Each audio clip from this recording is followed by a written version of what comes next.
আমাদের ইতিহাস ও সামাজিক বিজ্ঞান বঙ্গবন্ধু বিষয়ক মেলায় আসার জন্য সবাইকে আমার পক্ষ থেকে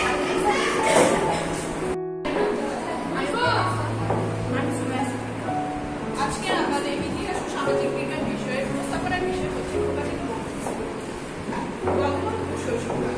সবুজে ঘেরা গ্রাম টুঙ্গিপাড়া, সেখানে 100 বছর আগে জন্মগ্রহণ করে শেখ মুজিবুর রহমান। দিনটি ছিল বুধবার, তারিখটি ছিল 17 মার্চ 1920 সাল। টুঙ্গিপাড়ার গণিতি পরিবারে বাবা লুৎফর রহমান ও মা সাহেরা খাতুনের কোলের ফুটফুটে জন্মগ্রহণ করেন শেখ মুজিবুর রহমান। ছোটবেলা থেকেই সবাই তাকে ঢাকা নামে ডাকে। ছোটবেলায় শেখ মুজিবুর রহমান বলিষ্ঠ নেতৃত্ব দেয় আর বাংলার মানুষের ভালোবাসা, কিন্তু তাকে বাংলা মানুষ পরিবারের সবাই যেমন তাকে ভালোবাসতেন, স্কুলে তিনি সমান জনপ্রিয় ছিলেন। তিনি স্কুলে ছাত্র থাকা অবস্থায় দরিদ্র শিক্ষার্থীর পাশে দাঁড়াতেন এবং বিভিন্ন সমাজ সেবায় যুক্ত হন। ছোটবেলা থেকেই অধিকার আদায়ের আন্দোলনের ক্ষেত্রে পিছপা হন। ছোটবেলা থেকেই বঙ্গবন্ধু দেশের মানুষের কথা ভাবতেন, তাদের জন্য এক প্রান্ত থেকে আরেক প্রান্ত ছিল। বাংলা ভাষা ব্যবহার থেকে শুরু করে রহমান বঙ্গবন্ধু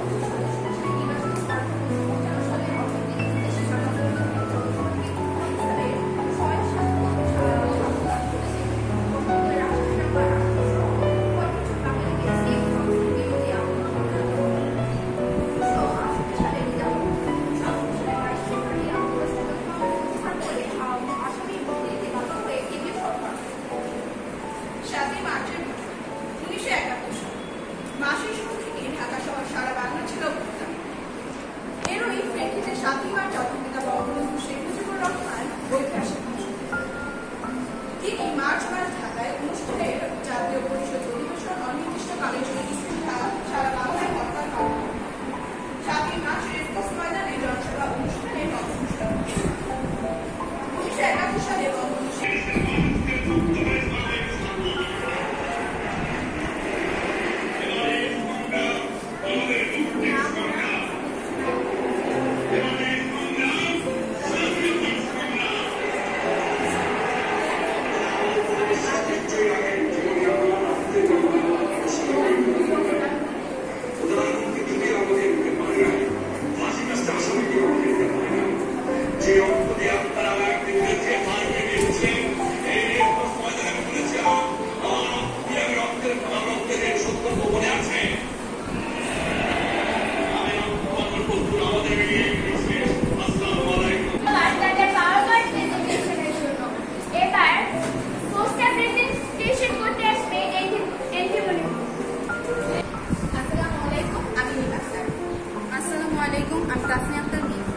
আজকে আমাদের ইতিহাস ও সামাজিক বিজ্ঞানের উপস্থাপনের বিষয় হচ্ছে বঙ্গবন্ধুর কারাবরণ এবং কারাগার থেকে বঙ্গবন্ধুর জন্ম। বঙ্গবন্ধু শেখ মুজিবুর রহমান, প্রথমে রয়েছে বঙ্গবন্ধুর জন্ম, তারপর শেখ মুজিব থেকে কিভাবে বঙ্গবন্ধু সেটা, বঙ্গবন্ধুর কারাবরণ এবং কারাগার থেকে বঙ্গবন্ধু। এখন আমরা বঙ্গবন্ধুর কারাবরণকে উপস্থাপন করছি। বঙ্গবন্ধুর কারাবরণ। দেশকে স্বাধীন করতে বঙ্গবন্ধুকে বারবার কারাবরণ করতে হয়েছিল। বঙ্গবন্ধু শেখ মুজিবুর রহমানকে সর্বমোট 3053 দিন কারাবরণ করতে হয়েছে। বঙ্গবন্ধু সর্বপ্রথম 1938 সালে কারাগারে যান। এই সময়ে তিনি 7 দিন কারাবরণ করেন। বাঙালির মুক্তির জন্য তিনি আজীবন লড়াই করে গেছেন। বাংলাদেশ যেদিন স্বাধীন হলো সেই দিনই পাকিস্তানের কারাগারের মধ্যে তাকে হত্যার চেষ্টা করা হয়েছিল, কিন্তু সেদিন তিনি প্রাণে বেঁচে গিয়েছিলেন। 1971 সালে 9.5 মার্চ তিনি পাকিস্তানের কারাগারে বন্দী ছিলেন। কারাগারে বঙ্গবন্ধুকে আটক করে রাখার প্রধান উদ্দেশ্য ছিল তাকে মানসিকভাবে পিষ্ট করা। বঙ্গবন্ধু বলেছেন, জেলে যারা যায়নি, জেল যারা খাটেনি, তারা জানে না জেল কি জিনিস। বাইরে থেকে মানুষের জেল সম্বন্ধে যে ধারণা, ভিতরে তার একদম উল্টো। জেলের ভিতরে অনেকগুলো ছোট ছোট জেল রয়েছে। কারাগারের রোজনামচা পৃষ্ঠা 27। 1971 সালের 5 এপ্রিল বঙ্গবন্ধু যখন পাঞ্জাবের মিয়ানওয়ালি কারাগারে বন্দী, কারাগারের অবস্থা ছিল খুবই খারাপ। বঙ্গবন্ধুকে রাখা হয়েছিল এমন একটি জেলে যেখানে সাধারণত মৃত্যুদণ্ডপ্রাপ্ত আসামিদের রাখা হয়।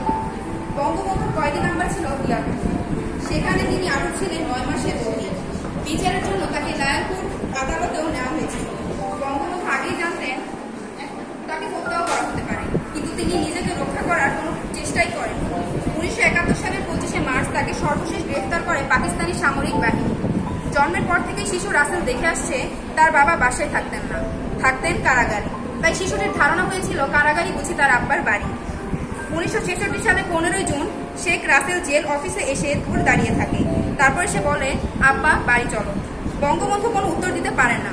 বঙ্গবন্ধু শুধু এতটুকুই বলেন, তুমি তোমার মার বাড়ি থাকো, আমি আমার বাড়িতে থাকি। এই কারাগার বঙ্গবন্ধু এবং তার পরিবারের জন্য অত্যন্ত দুঃখজনক। জেল জীবন কতটা যন্ত্রণাদায়ক এবং কষ্টদায়ক তা বঙ্গবন্ধু অনুভব করতে পেরেছিলেন। তাই কারাগারে একাকী থাকার নিষ্ঠুরতা